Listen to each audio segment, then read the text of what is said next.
اسلام کا اخلاقی نظام۔ یہ تقریر 6 جنوری 1948 کو ریڈیو پاکستان لاہور سے نشر کی گئی۔ انسان کے اندر اخلاقی حص ایک فطری حص ہے جو بعض صفات کو پسند اور بعض دوسری صفات کو ناپسند کرتی ہے۔ یہ حص انفرادی طور پر اشخاص میں چاہے کم و بیش ہو، مگر مجموعی طور پر انسانیت کے شعور نے اخلاق کے بعض اوصاف پر خوبی کا اور بعض پر برائی کا ہمیشہ یکساں حکم لگایا ہے۔ سچائی، انصاف، پاس عہد اور امانت کو ہمیشہ سے انسانی اخلاقیات میں تعریف کا مستحق سمجھا گیا ہے، اور کبھی کوئی ایسا دور نہیں گزرا جب جھوٹ، ظلم، بدعہدی اور خیانت کو پسند کیا گیا ہو۔ ہمدردی، رحم، فیاضی اور فراخ دلی کی ہمیشہ قدر کی گئی ہے، اور خود غرضی، سنگ دلی، بخل اور تنگ نظری کو کبھی عزت کا مقام حاصل نہیں ہوا۔ صبر و تحمل، اخلاق و بردباری، اولو العزمی و شجاعت ہمیشہ سے وہ اوصاف رہے ہیں جو داد کے مستحق سمجھے گئے ہیں، اور بے صبری، چھچھورپن، تلون مزاجی، پست حوصلگی اور بزدلی پر کبھی تحسین و آفرین کے پھول نہیں برسائے گئے۔ ضبط نفس، خودداری، شائستگی اور ملنساری کا شمار ہمیشہ سے خوبیوں ہی میں ہوتا رہا ہے، اور کبھی ایسا نہیں ہوا کہ بندگی نفس، کم ظرفی، بدتمیزی اور کج خلقی نے اخلاق محاسن کی فہرست میں جگہ پائی ہو۔ فرض شناسی، وفا شعاری، مستعدی اور احساس ذمہ داری کی ہمیشہ عزت کی گئی ہے، اور فرض ناشناس، بے وفا، کام چور اور غیر ذمہ دار لوگوں کو کبھی اچھی نگاہ سے نہیں دیکھا گیا۔ اسی طرح اجتماعی زندگی کے اچھے اور برے اوصاف کے معاملے میں بھی انسانیت کا معاملہ تقریباً متفق علیہ ہی رہا ہے۔ قدر کی مستحق ہمیشہ وہی سوسائٹی رہی ہے جس میں نظم و انضباط ہو، تعاون اور امداد باہمی ہو، آپس کی محبت اور خیر خواہی ہو، اجتماعی انصاف اور معاشرتی مساوات ہو، تفرقہ، انتشار، بدنظمی، بے ضابطگی، نا اتفاقی، آپس کی بدخواہی، ظلم اور ناہمواری کو اجتماعی زندگی کے محاسن میں کبھی شمار نہیں کیا گیا۔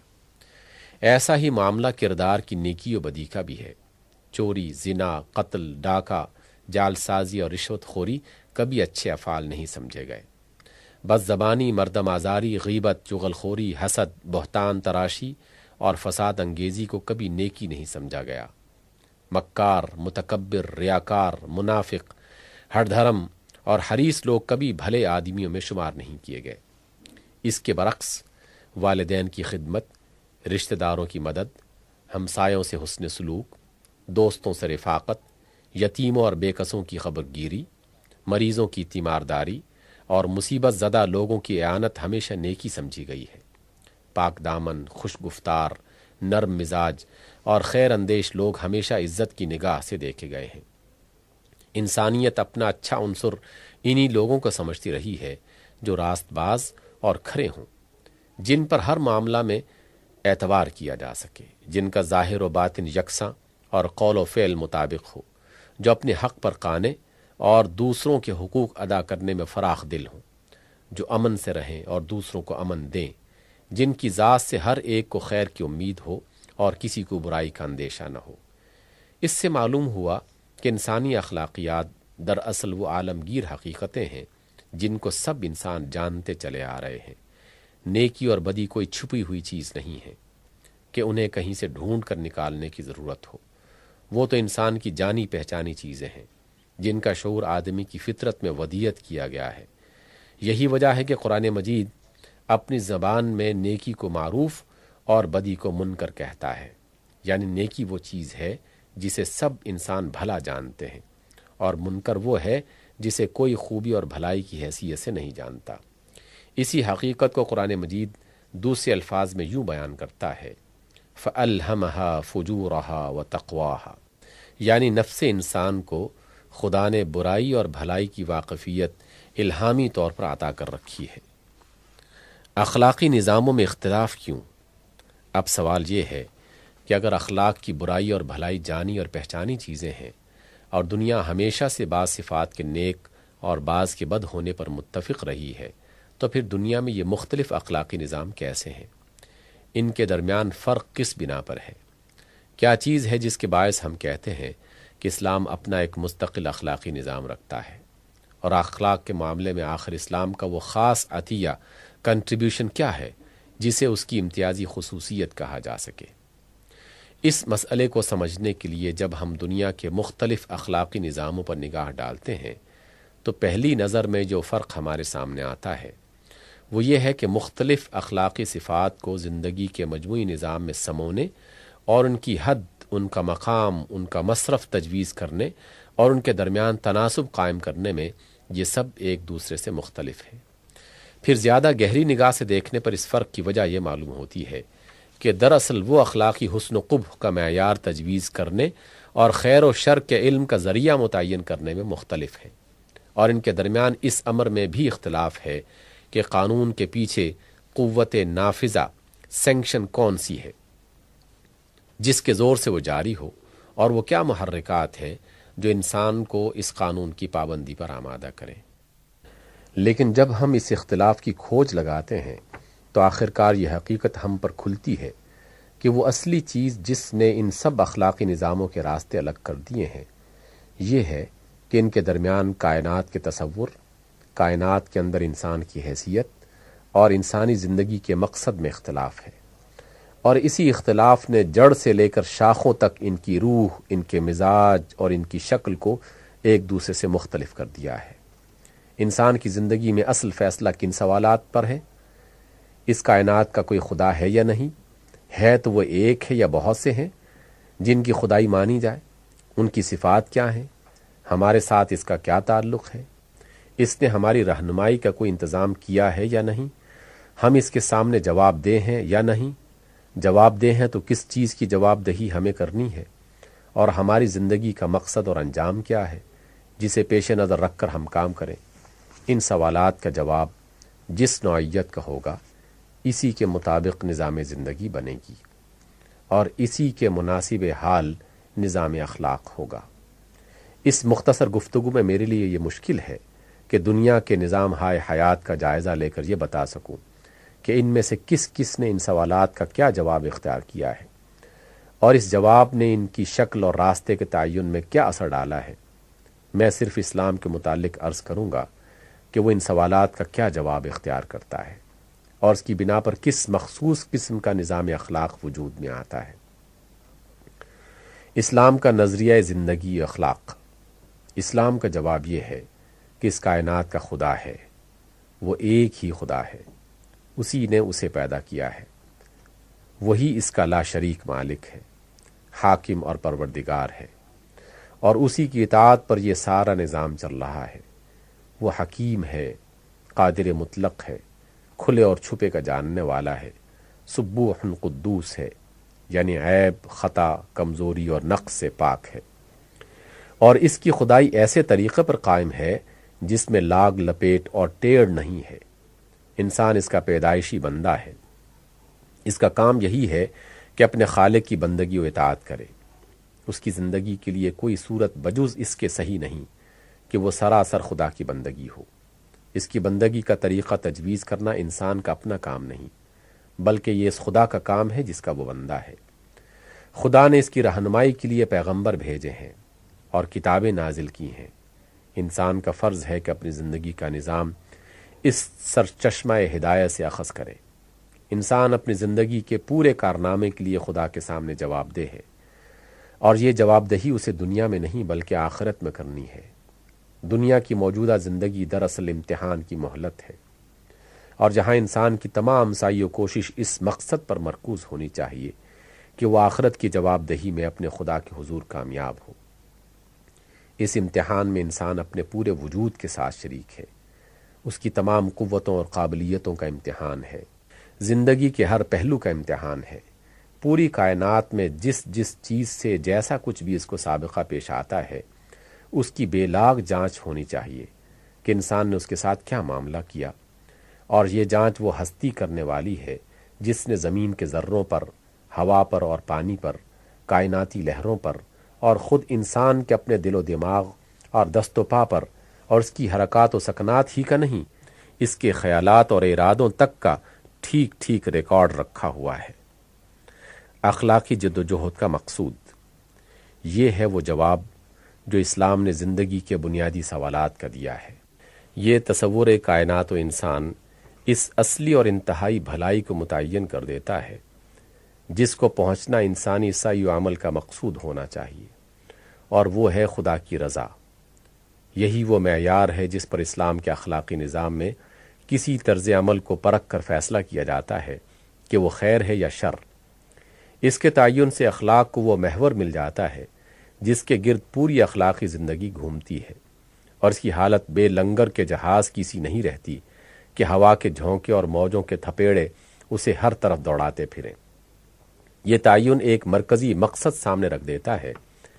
جس کے لحاظ سے زندگی میں تمام اخلاقی صفات کی مناسب حدیں، مناسب جگہیں اور مناسب عملی صورتیں مقرر ہو جاتی ہیں، اور ہمیں وہ مستقل اخلاقی قدریں ہاتھ لگ جاتی ہیں جو تمام بدلتے ہوئے حالات میں اپنی جگہ ثابت و قائم رہ سکیں۔ پھر سب سے بڑی بات یہ ہے کہ رضائے الہی کے مقصود قرار پانے سے اخلاق کو ایک بلند ترین غایت مل جاتی ہے جس کی بدولت اخلاقی ارتقاء کے امکانات لامتناہی ہو سکتے ہیں، اور کسی مرحلہ پر بھی اغراض پرستیوں کی آلائشیں اس کو ملوث نہیں کر سکتی۔ معیار دینے کے ساتھ اسلام اپنے اسی تصور کائنات و انسان سے ہم کو اخلاقی حسن و قبح کے علم کا ایک مستقل ذریعہ بھی دیتا ہے۔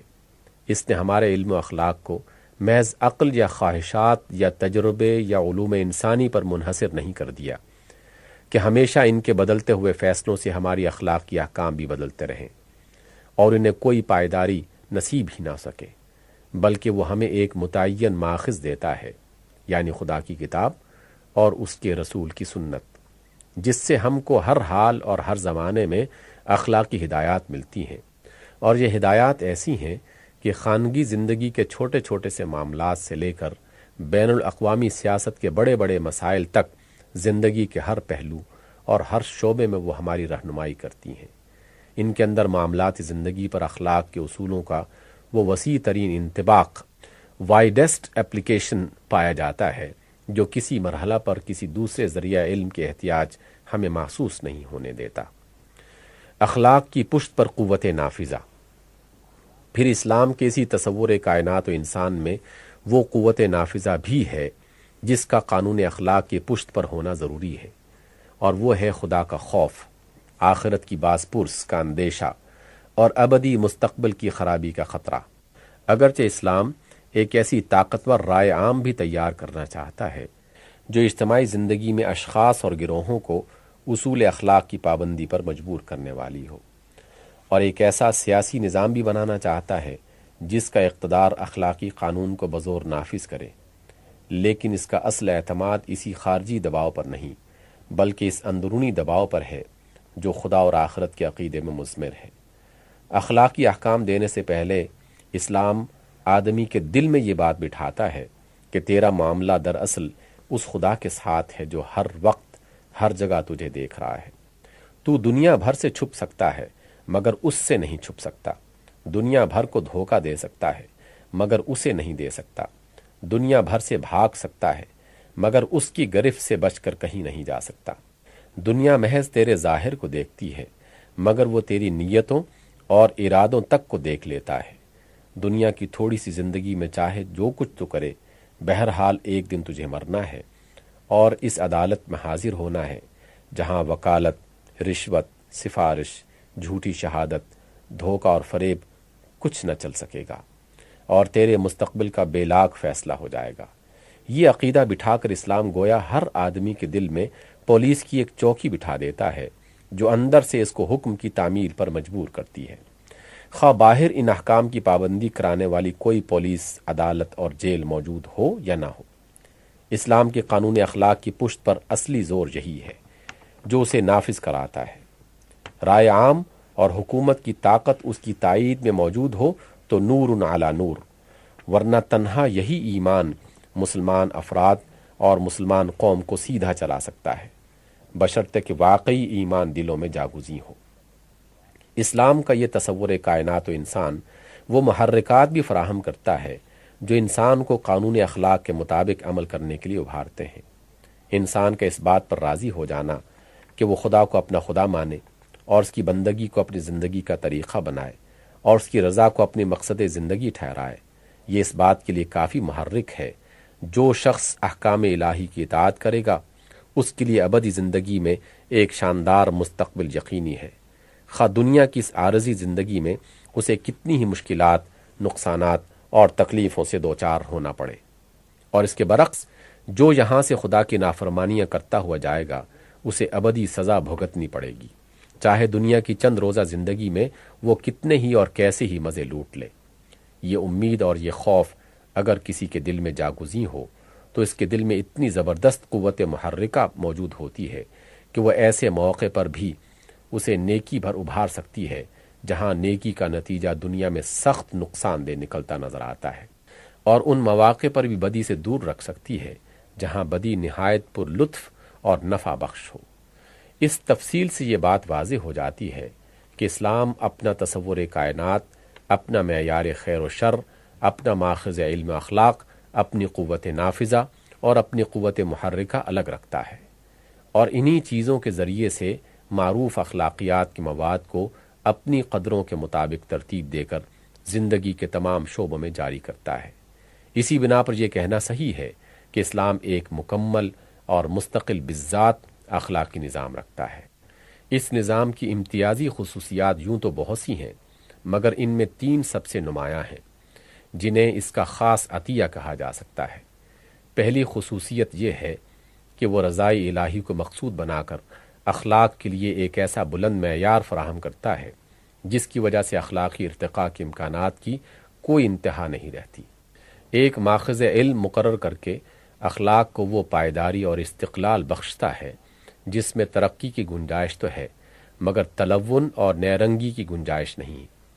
خوف خدا کے ذریعے سے اخلاق کو وہ قوت نافذہ دیتا ہے جو خارجی دباؤ کے بغیر انسان کے اندر خود بخود قانون اخلاق پر عمل کرنے کی رغبت اور آمادگی پیدا کرتی ہے۔ دوسری خصوصیت یہ ہے کہ وہ خواہ کی اوپش سے کام لے کر کچھ نرالے اخلاقیات نہیں پیش کرتا، اور نہ انسان کے معروف اخلاقیات میں سے بعض کو گھٹانے اور بعض کو بڑھانے کی کوشش کرتا ہے۔ وہ انہی اخلاقیات کو لیتا ہے جو معروف ہیں، اور ان میں سے چند کو نہیں بلکہ سب کو لیتا ہے، پھر زندگی میں پورے توازن اور تناسب کے ساتھ ایک ایک کا محل، مقام اور مصرف تجویز کرتا ہے، اور ان کے انطباق کو اتنی وسعت دیتا ہے کہ انفرادی کردار، خانگی معاشرت، شہری زندگی، ملکی سیاست، معاشی کاروبار، بازار، مدرسہ، عدالت، پولیس لائن، چھاونی، میدان جنگ، صلح، کانفرنس، غرض زندگی کا کوئی پہلو اور شعبہ ایسا نہیں رہ جاتا جو اخلاق کے ہمہ گیر اثر سے بچ جائے۔ ہر جگہ، ہر شعبہ زندگی میں وہ اخلاق کو حکمران بناتا ہے، اور اس کی کوشش یہ ہے کہ معاملات زندگی کی باغیں خواہشات، اغراض اور مصلحتوں کے بجائے اخلاق کے ہاتھ میں ہوں۔ تیسری خصوصیت یہ ہے کہ وہ انسان سے ایک ایسے نظام زندگی کے قیام کا مطالبہ کرتا ہے جو معروف پر قائم اور منکر سے پاک ہو۔ اس کی دعوت یہ ہے کہ جن بھلائیوں کے انسان کے ضمیر نے ہمیشہ بھلا جانا ہے، آؤ انہیں قائم کریں اور پروان چڑھائیں، اور جن برائیوں کو انسانیت ہمیشہ سے برا سمجھتی چلی آئی ہے، آؤ انہیں دبائیں اور مٹائیں۔ اس دعوت پر جنہوں نے لبیک کہا انہی کو جمع کر کے اس نے ایک امت بنائی جس کا نام مسلم تھا، اور ان کو ایک امت بنانے سے اس کی واحد غرض یہی تھی کہ وہ معروف کو جاری و قائم کرنے اور منکر کو دبانے اور مٹانے کے لیے منظم سعی کرے۔ اب اگر اسی امت کے ہاتھ معروف دبے اور منکر قائم ہونے لگے تو یہ ماتم کی جگہ ہے، خود اس امت کے لیے بھی اور دنیا کے لیے بھی۔